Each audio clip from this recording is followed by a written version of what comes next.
What's going on, guys? This is DaWoblefet. If you're getting a team ready for competitive play in Pokemon Sword and Shield, one of the things you ought to keep in mind is making sure your moves are properly PP maxed, so you won't run out of attacks to use in the middle of a game. This is typically most important for attacks that only have 5 base PP, especially on a Pokemon holding a choice item. Some examples of notable 5 PP moves include things like the exclusive moves on Rotom, like Hydro Pump on Rotom Wash, Gyro Ball on Ferrothorn, or Steel Beam on Duraludin. Of course, there's a ton of moves with 10 PP that are worth using PP ups on as well, including Ice Beam, Earthquake, most healing moves, and lots of other common attacks that you'll regularly find on your team.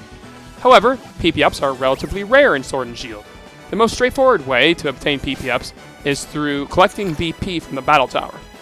In Hammerlock's main Pokemon Center, you'll find a female League staff member who will sell you PP ups for 10 BP a bottle. The problem with this method is that it costs a lot of BP. In order to fully maximize the PP of a move, you need 3 PP ups, which cost 30 BP total. However, as you might know from playing in the Battle Tower, a victory will only get you a measly 2 BP, which means you'd have to complete 15 battles in order to even get one move completely PP maxed. Although you can get additional PP ups from maintaining a streak at the Battle Tower, that still takes a good bit of time and effort. Plus, you probably want to keep most of that BP for other valuable battle items, bottle caps, or nature mints, not spend all of it on PP ups. So instead of grinding in the Battle Tower, we're going to be looking at how to get PP ups guaranteed every day through what I call Loto-ID manipulation. Just to show you a proof of concept, here I have 2 clips taken on separate days. And on both of these days, after talking with Rotom at any Pokemon Center, you see that I win a free PP up on each day. This can be repeated every day in order to gain free PP ups. However, there is a bit of setup you have to do to get this trick to work. In order to understand that setup though, you need to understand how the Loto-ID works.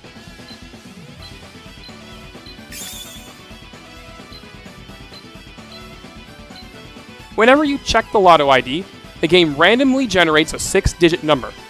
I'll represent these digits as X for now. As far as I know, any of these X's can be any number from 0 to 9. So, after the game generates this random number, it looks at the ID of every Pokemon in your boxes. For example, my personal ID happens to be 255556. The game checks this ID number against the number that it generated earlier, and it compares the digits going from the right to the left. So, for example, say the game generated the number 348576. As you can see here, the rightmost digit of each number lined up, 6. That's good.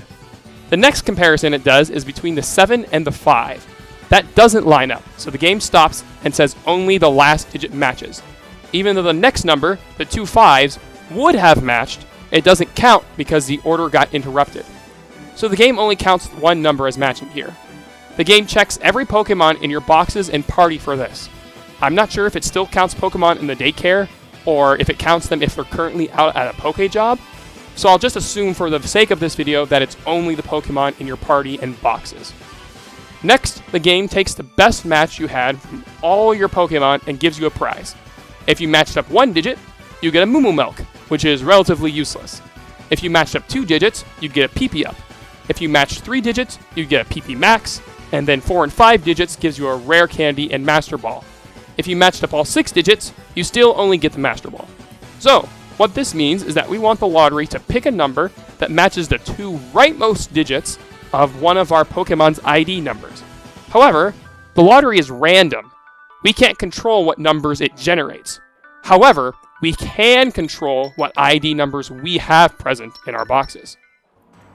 By using Surprise Trade, which is equivalent to Wonder Trade from previous games, I can trade for a Pokemon from a random trainer. So, for example, if I trade off this freshly hatched Snorlax, I'll get back another Pokemon from some other random trainer around the world, and then I can check the ID number on this new Pokemon.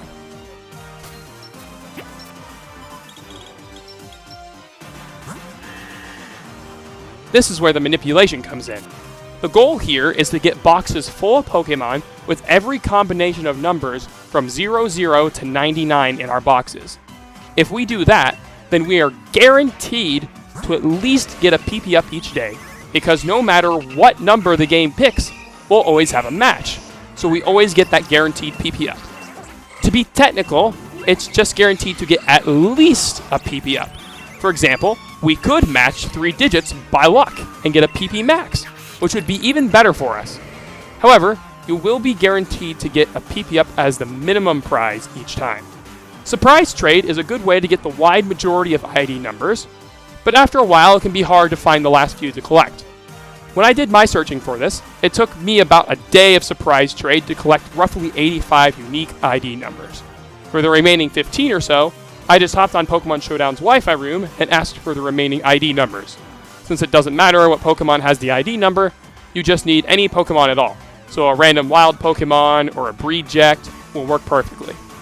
Most people are willing to trade Pokemon with unique ID numbers for not much in return.